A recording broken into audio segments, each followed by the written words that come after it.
Hello everyone.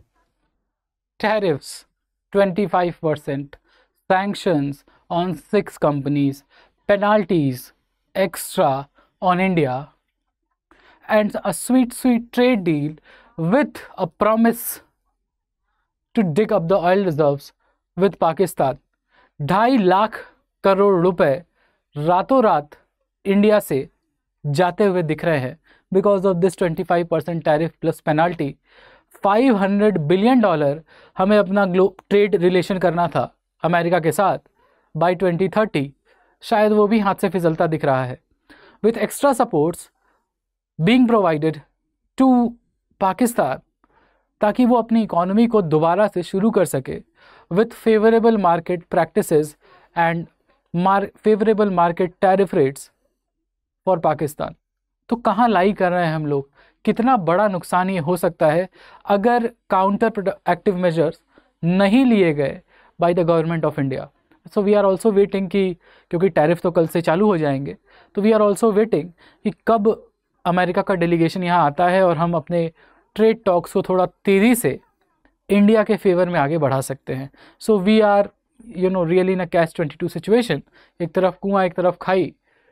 और उसके बाद ट्रम्प साहब लगातार ट्वीट करते हैं जिनको हम अभी देखेंगे और उसके इकोनॉमिक इम्प्लीकेशन समझने की कोशिश करेंगे अभी इकोनॉमिक थ्योरीज जो हम करते आए हैं।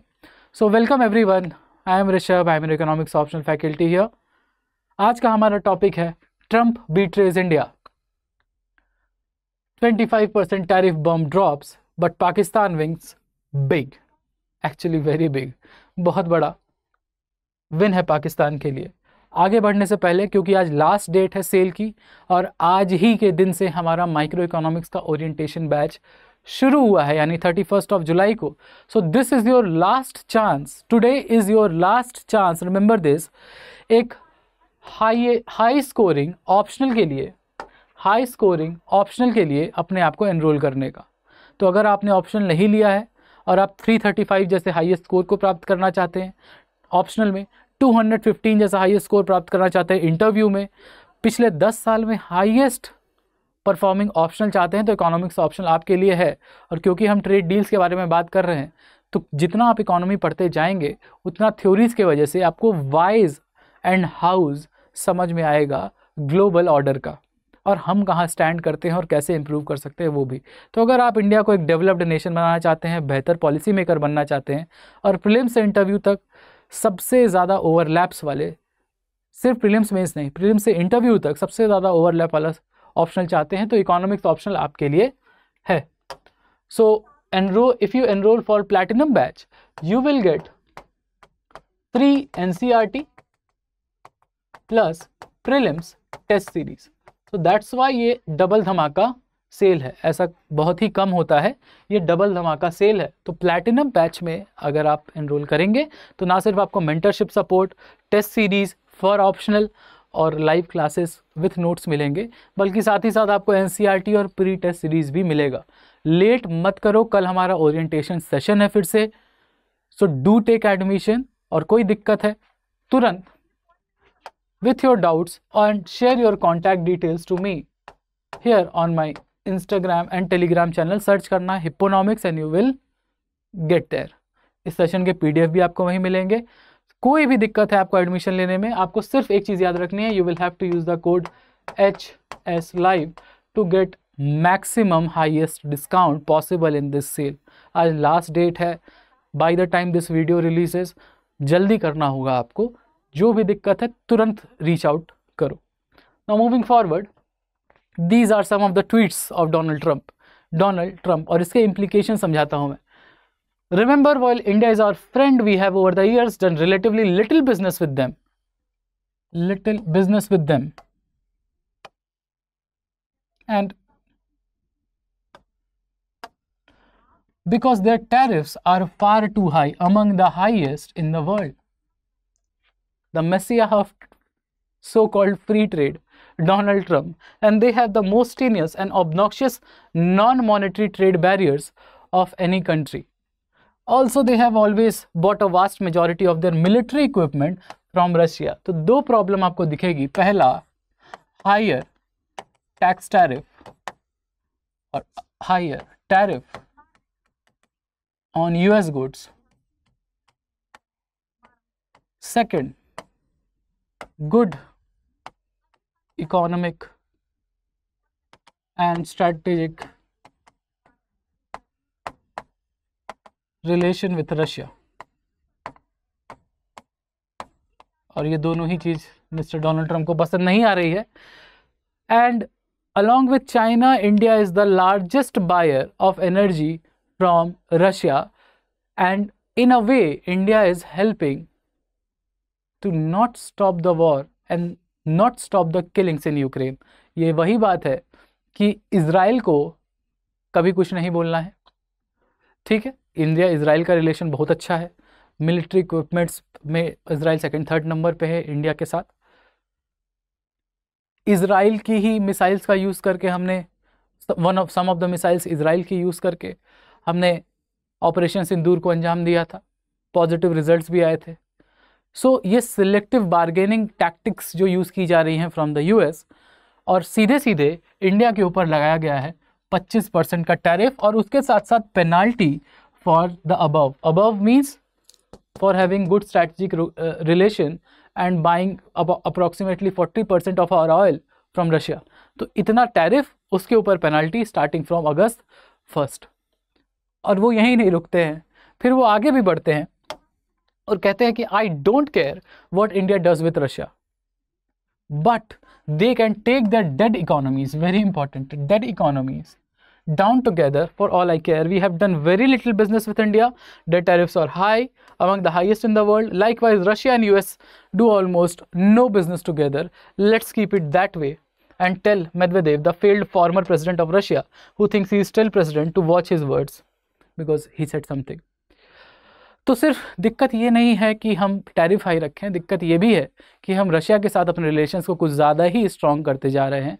Even at times when US और western countries, basically NATO countries ने पूरी तरह से सैंक्शंस लगाए हुए हैं, और उसके बाद भी रशिया की इकोनॉमी बढ़ते जा रही है. इसके साथ साथ एक बहुत इंपॉर्टेंट वर्ड यूज़ होता है, dead economy. For a country like India, जो दुनिया की हाईएस्ट ग्रोइंग मेजर इकोनॉमी है, 6.5%. 6.5 इसलिए होगी, IMF ने अभी अभी इंडिया की रेटिंग्स को बढ़ाया है, ग्रोथ रेटिंग्स को. उसको डेड इकोनॉमी कहना कहाँ तक सही है? क्योंकि आप ये देखिए कि इंडिया का जो IT सेक्टर है, ठीक है, इंडिया में जो अभी मोबाइल मैन्युफैक्चरिंग या इलेक्ट्रॉनिक मैन्युफैक्चरिंग बढ़ी है, इन दोनों सेक्टर पे USA के ऊपर डिपेंडेंट है. और अगर आपको इसका लाइव एग्जांपल देखना है तो अभी अभी यूरोपियन यूनियन ने जिस कंपनी के ऊपर सैंक्शन लगाया है, नायरा एनर्जी के ऊपर, माइक्रोसॉफ्ट ने उससे लाइसेंस ही कैंसिल कर दिया है, although they had bought the licences for Nayara energy. तो इतना कंट्रोल है USA का इंडियन इकोनॉमी के ऊपर. So they can say what they want to, but we will have to be very careful while dealing with USA. 2.5 lakh crore रुपए का loss हो रहा है इंडिया को ओवरनाइट. तो इसके साथ साथ USA इंडिया के 6 फर्म्स के ऊपर लगा रहा है सैंक्शन.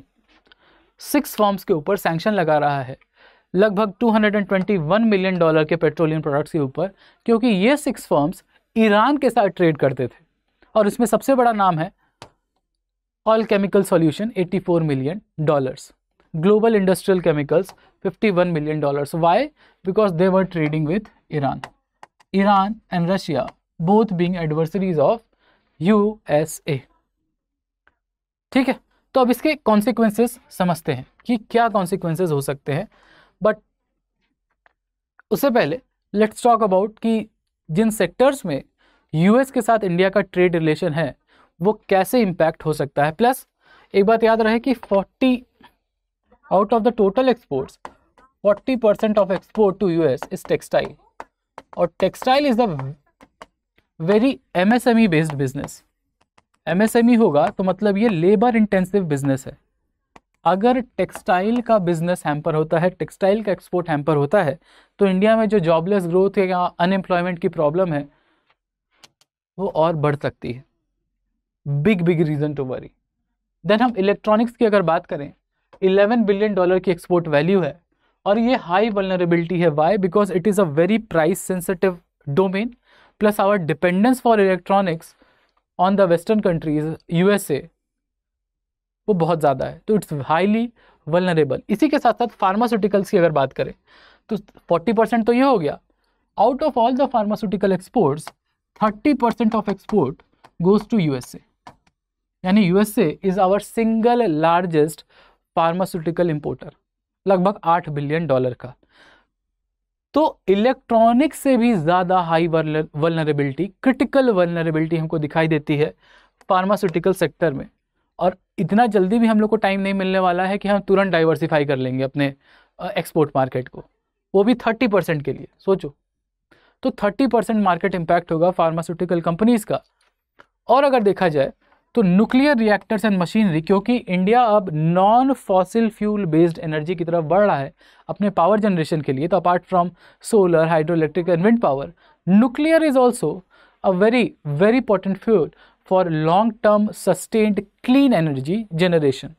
तो इसकी वजह से क्या होगा, जो कॉम्पिटिटिवनेस है कैपिटल गुड्स की, क्योंकि महंगा होता जाएगा, तो इंडिया में पहली बात की आपको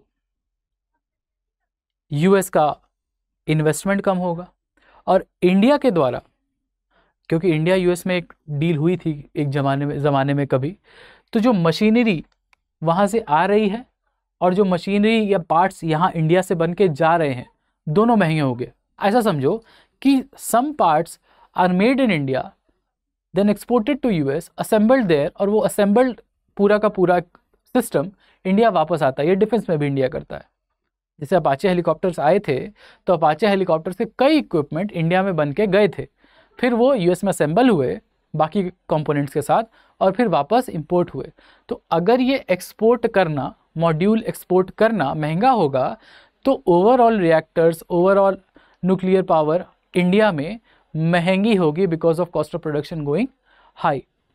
उसके साथ साथ जेम्स एंड ज्वेलरी, जो इंडिया में सेकंड नंबर पे है एक्सपोर्टिंग में, लगभग $10 बिलियन एक्सपोर्ट होता है, $10 बिलियन। तो अगर इंडिया के ऊपर मान लो कि 25%, मान लेते हैं लमसम कि 25% मिनिमम तो लगेगा ही, तो जो 100 करोड़ का ज्वेलरी हम बेच रहे थे, अब वो 125 करोड़ की पड़ेगी। लॉ ऑफ डिमांड कहता है कि जब भी प्राइसेस बढ़ते हैं डिमांड कम होती है। तो अगर इंडिया से चीज़ों के दाम बढ़ेंगे तो इंडिया के ज्वेलरी की डिमांड कम होगी, तो कस्टमर खरीदेगा कहाँ से? कस्टमर खरीदेगा गल्फ कंट्रीज से, बिकॉज गल्फ कंट्री में ज्वेलरी के ऊपर मेकिंग चार्जेस नहीं है, जीएसटी नहीं है, वैट नहीं है, तो वैसे भी वहाँ पे चीज़ें सस्ती हैं। और यूएस के साथ टैरिफ वॉर में भी नहीं है वो। तो इंडिया ना सिर्फ अपना पोटेंशियल एक्सपोर्ट बायर को खो रहा है, बल्कि साथ ही साथ कंपटीशन में भी पिछड़ता जाएगा एक्सपोर्ट मार्केट में, अगर आप देखें तो। इसीलिए कहा जा रहा है कि 2.5 लाख करोड़ का रातों रात चूना लग गया है। इसको जल्द से जल्द हमको सुधारना पड़ेगा, इसको जल्दी से जल्दी हमको सुधारना पड़ेगा। एक बात और, क्योंकि ट्रेड डील जब शुरू हुई थी तो वहां पेन पॉइंट क्या बना? Dairy, agriculture and primary produce.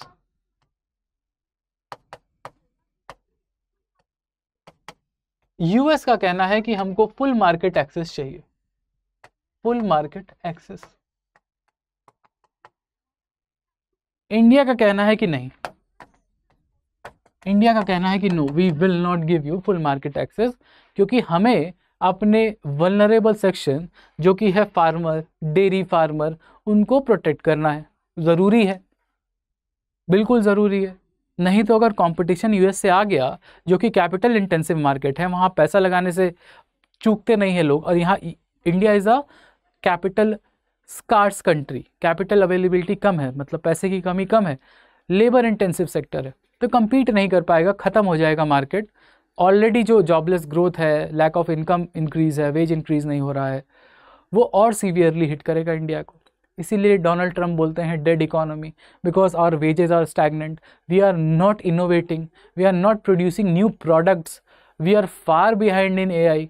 तो हमारा dependence on western world and China is so high that we can't say कि हमको नहीं चाहिए अब, आई कैन सी इट, हमें जो करना होगा हम कर लेंगे, वी कांट डू इट। सीधी सी बात ये है। तो इसकी वजह से क्या है, इंडिया और यूएस के बीच में, ये नंबर याद रखना, $180 बिलियन का ट्रेड है।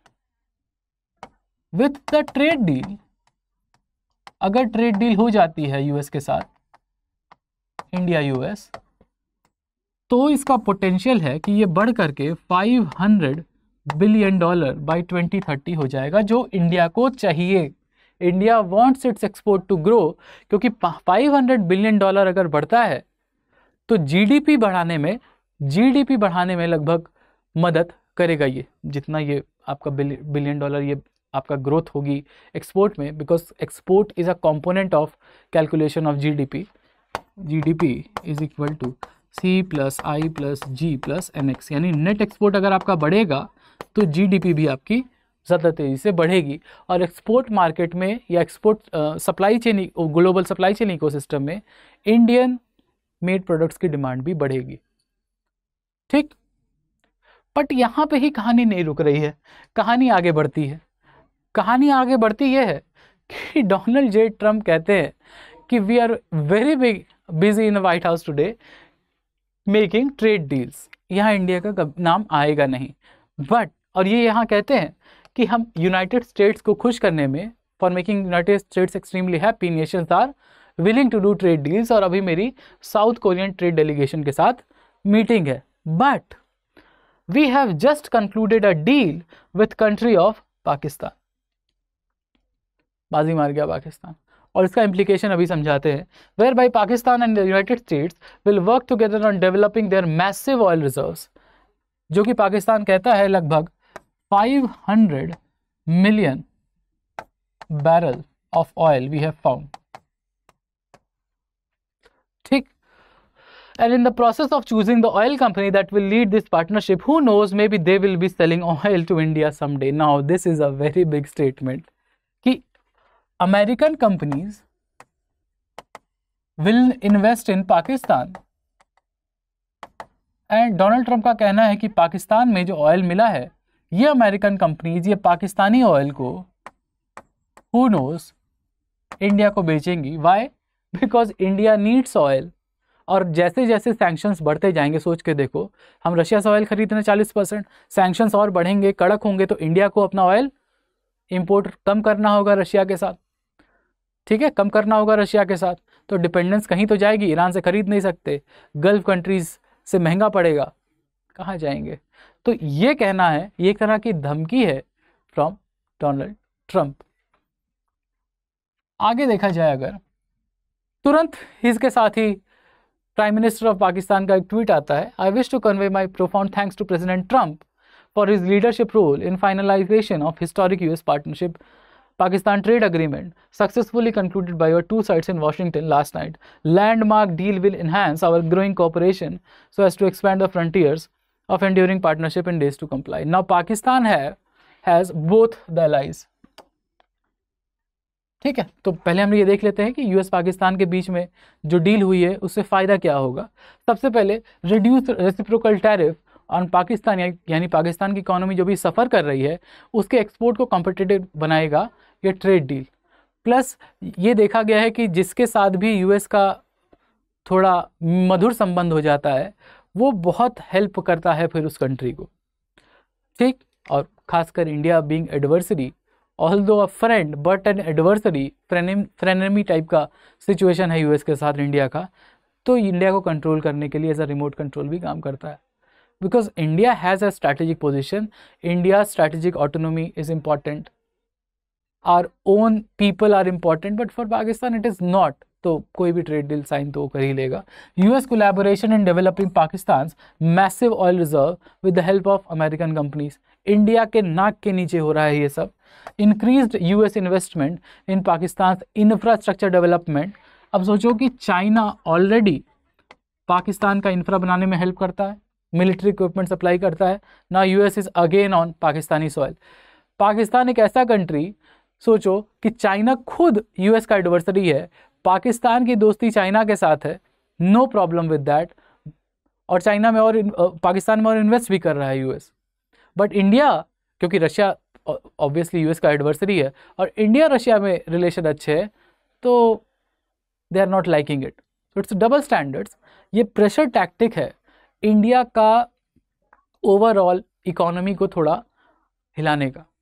क्योंकि अगर आगे बात करते हैं इस पे, enhanced cooperation in energy, mines, minerals, IT and crypto currency sectors also, यानी मॉडर्नाइजिंग पाकिस्तानी इकोनॉमी, इसमें भी हेल्प करेंगे डोनाल्ड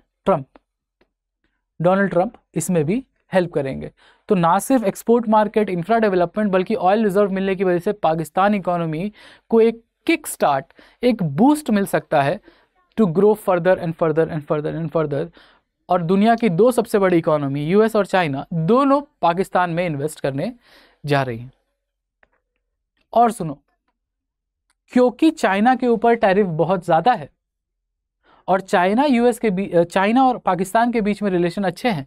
जैसे मान लो कि अगर ये चाइना है तो ये है पाकिस्तान, तो चाइना से आप यूएस भेजिएगा तो टैरिफ ज़्यादा है। By using Pakistan, the route of Pakistan, अगर कराची से कराची पोर्ट से एक्सपोर्ट किया जाए या पाकिस्तान से एक्सपोर्ट किया जाए तो वही कॉस्ट पे टैरिफ कम पड़ेगा, ना के बराबर पड़ेगा। तो एडवांटेज चाइना ऑल्सो। तो both our adverse neighbours China and Pakistan are going to get benefit from this US trade deal. A big reason to worry for India, a very big reason to worry. इस समय शांति से sir झुका के काम करने की जरूरत है। ठीक, हाँ। तो अब देखते हैं कि पाकिस्तान जो है अपना, कि इसके लिए स्ट्रैटेजिक विन क्यों हो जाती है ये। Post operation Sindoor Pakistan needed a lot of goodwill from US.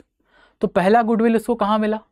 जब Pakistan allowed to use its airbase for US to fly its bombers, ताकि वो ईरान को बॉम्ब कर सके। गुडविल में आ गए।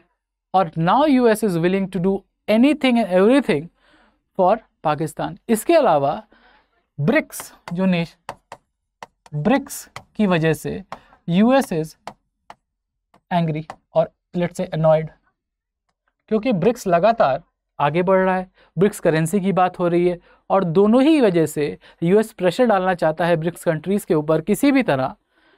जैसे पाकिस्तान के ऊपर से चाइना का कंट्रोल कम करना चाहता है, इंडिया के ऊपर प्रेशर बना रहा है, इकोनॉमिक प्रेशर बना रहा है, और रशिया के ऊपर तो खैर सैंक्शंस लगे ही हुए हैं कि किसी भी तरह इन तीन मेजर इकोनॉमीज को ध्वस्त किया जा सके, गिराया जा सके, ताकि एक जो ग्लोबल हेजिमोनी बना के चल रहा है, unipolar world order, economic order, political order, वहाँ यूएस आगे बढ़ता रहे। इसके साथ साथ इंडियन इकोनॉमी में एक और प्रॉब्लम आ सकती है, वो है एफडीआई।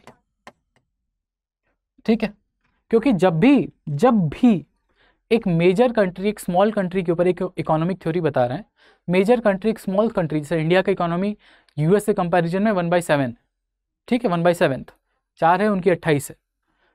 जब भी एक major big economy small economy के ऊपर सैंक्शंस लगाती है, टैरिफ्स लगाती है 25%, तो उसका खामियाजा हमेशा हमेशा हमेशा स्मॉल इकोनॉमी को ही भुगतना पड़ता है।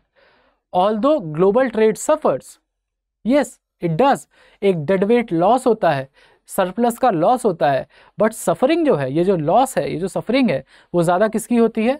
हमेशा स्मॉल नेशन की। अब जब सफरिंग स्मॉल नेशन की होगी, इकोनॉमिक थ्योरी ये कह रही है, मार्केट इंडिकेटर्स कहेंगे कि इंडिया के ऊपर यूएस सैंक्शंस लगा रहा है या टैरिफ्स बढ़ा रहा है, तो जितने फॉरेन इन्वेस्टर हैं वो इंडियन इकोनॉमी को एक नेगेटिव पर्सपेक्टिव से देखेंगे।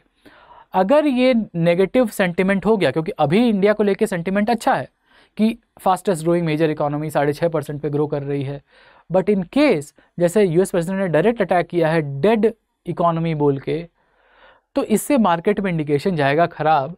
Already net FDI inflows in India are down by 96%। 96% से कम हुआ इंडिया का net FDI. It will further fall down और हम नेट एफडीआई में नेगेटिव कैटेगरी में चले जाएंगे।